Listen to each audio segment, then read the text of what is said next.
जगच वेगळं आहे. काय रे टेक्नो, ट्राय करायचं? असं लपून का बघतोय? बघ की. काय रे? अरे घे रे कमांडर. बस अरे तू ट्राय नको. अरे थांब यार.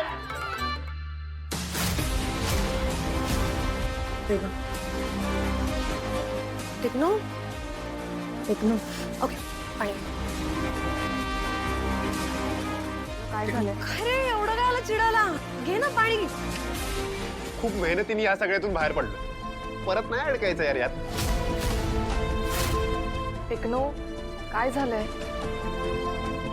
Okay okay okay okay I am sorry. Techno ताई म्हणतोस ना मला? प्लीज सांग काय झालंय. कॉलेजमध्ये असताना ना सगळेजण मला जेनटेक असं म्हणायचे. जेनझीटेक? जेनझी जनरेशनचा टेक्निकल एक्सपर्ट. पण ह्या मागचं खरं कोणाला माहितीच नव्हतं ना यार. माझं ना लहानपणापासून कधी कोण मित्रच झाला नाही. स्कूलमध्ये असताना पुस्तकी किडा होतो आणि कॉलेजमध्ये असताना लॅपटॉपमध्ये डोकं घालून बसायचं. मित्र झाले पण ते एकाच कारणामुळे. म्हणजे? ड्रग्स.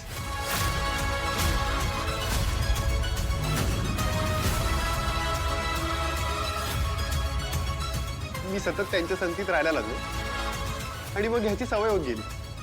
वेगवेगळे ड्रग्स ट्राय करायचे. बरेचदा वाचलो पण एकदा पकडला गेलो. आयुष्य बर्बाद होणार होतं यार माझं.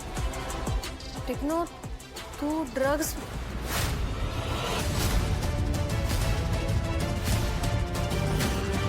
पण मग तुझ्या अशा वागण्याने तुझी बहीण परत येणार आहे का? तू जर असंच वागत राहिलास तर तुझ्या बहिणीला बरं वाटणार आहे का? आणि तुझ्या आई वडिलांनी ऑलरेडी तुझ्या बहिणीला गमावलंय. त्यांनी जर तुलाही गमावलं तर यांची काय अवस्था होईल याचा विचार केलायस तू कधी? तुला जर मरायचंच असेल तर आपल्या देशासाठी बलिदान दे. किमान तुझ्या आई वडिलांना या गोष्टीचा तरी आनंद होईल की माझा मुलगा काहीतरी चांगलं काम करताना गेला. आजी आजोबांसाठी बँकेचे सर्व्हर्स हॅक केलेस. टॅलेंट तर आहे तुझ्यात. मग तुझ्यातल्या या स्किलचा वापर चांगल्या कामासाठी कर. आपल्या देशासाठी कर. हे बघ, हॅकिंगचा वापर आपण चांगल्या गोष्टीसाठी करूच शकतो. फक्त आता तुझी तयारी आहे की नाही तेवढं मला सांग. आणि जर तू हे सगळं करायला तयार असशील तर तुझी ही बहीण कायम तुझ्या सोबत असेल, आयुष्यभर. हो ताई. तुम्ही त्यावेळी लहान लहान होतात. आपण सुद्धा खूप बातम्या केलेल्या आहेत त्यांच्या. महिन्यातनं एकदा तरी पेपरमध्ये त्यांचा फोटो छापून यायचा त्यांच्या चांगल्या कामगिरीबद्दल. मी बोललेलं दिसतंय पण मला होणारा त्रास दिसत नाहीये ना तुम्हाला? काय म्हणणंय तुमचं? माझ्या नवऱ्याच्या पहिल्या बायकोचं श्राद्ध मी आनंदाने करायचंय का? अजिबात नाही. या कार्यक्रमात सहभागी व्हायला तुला कुणीही आग्रह केलेला नाहीये. तारिणी जरी आली नाही ना तरी मी एकटी सगळं करेन. वसुधा माझी सून नव्हती, माझी लेक होती आणि माझ्या लेकीचं कार्य मी या घरात करणार. ते करण्यापासून मला कोणी अडवू शकत नाही. तारिणीचा बापच काय, तुझा बाप सुद्धा मला अडवू शकत नाही. राहता राहिला प्रश्न पिंडाला कावळा शिवण्याचा. आणि मी जिवंत असेपर्यंत पिंडाला कावळा शिवण्यासाठी प्रयत्न करत राहणार. नाहीच जर शिवला ना पिंडाला कावळा तरी सगळं खायला आहेस ना तू. सासूबाई हो, घरातल्यांनीच खायचा सगळा प्रसाद.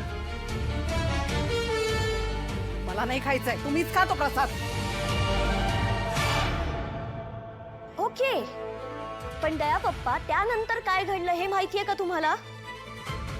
आय नो, या सगळ्या चांगल्या चांगल्या गोष्टी आहेत ना या तारिणीनेच तुम्हाला सांगितल्या. कारण तिच्याबद्दल हिच्याशिवाय दुसरं कोणी चांगलं बोलूच शकत नाही. हिची आई करप्ट होती म्हणून तिने आत्महत्या केली आणि माझ्या बाबांचं लाईफ डिस्ट्रॉय केलं.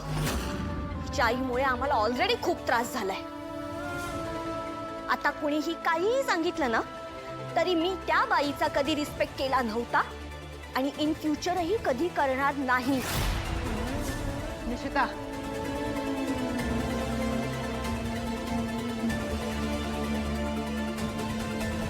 निशिता आता जे काही म्हणाले अरे काय ते काय पार्सल वाटलं बायकोचं? त्या दोघी बहिणींना फुकट्या आयुष्यात स्वतःच्या जीवावर कधी काय कमावलं नाही, मागवत सुटल्यात कौशिकीने क्रेडिट कार्ड दिल्यापासनं. तारिणीचं नाही, माझं पार्सल. विसरलो, तू पण फुकटास ना. अनाथ आश्रमामध्ये कधी ऑनलाईन शॉपिंग वगैरे केलीच नसेल. आता मी तो जास्त सुटा मागवत. खांडेकरांचा पैसा कशात जातो जरा बघू तिकडे. तुला काय करायचंय? मी तुझ्या कामात लुडबुड करतो का? नाही ना, तू पण करू नकोस. आता तर मला बघायचंच आहे. बघू ना काय ते बघायचंच आहे मला. हे जे असा फेस करतोस ना इनोसंट, त्या इनोसंट फेस मागे काय लपलंय ना मी चांगलंच ओळखतो तुला. हे बाकीच्यांना गंडवशील, मला बघू काय ते. अरे गिफ्ट आहे तारिणीसाठी. मागवून बायकोसाठीच मागवलंस? अरे मला वाटलं स्वतःसाठी काहीतरी मागवलं असेल, काहीतरी छान गॅजेट्स, वॉच, महागातले परफ्युम्स. हे असंच सगळं करून तू मुलींना पटवतोस ना, मला सगळं माहिती आहे. हे नुसतं बायको समोर तुला बायको तुला कंटाळत नाही का रे? सतत बायको करतात त्यांना काय म्हणतात माहिती आहे का? बायकोचा बैल. तू बैल आहेस? ते नवऱ्यांच्या जगातलं इम्रान हाशमी होणं बंद कर. तुझ्यामुळे आमच्या बायकांच्या अपेक्षा वाढतात. काय छटे झालं द्या गिफ्ट, हे झालं द्या गिफ्ट. मग ती पण माझ्या मागे भुनभुन लावते, गिफ्ट दे. कुठे चाललंय, कुठे जाणार आहे? हे बायको करणं सोड. जे काही आहे ते माझ्या बायकोसाठी आहे, बाहेरच्या मुलींसाठी नाही. पण तुला ते कळणार नाही रे. त्यासाठी ना प्रेम असावं लागतं.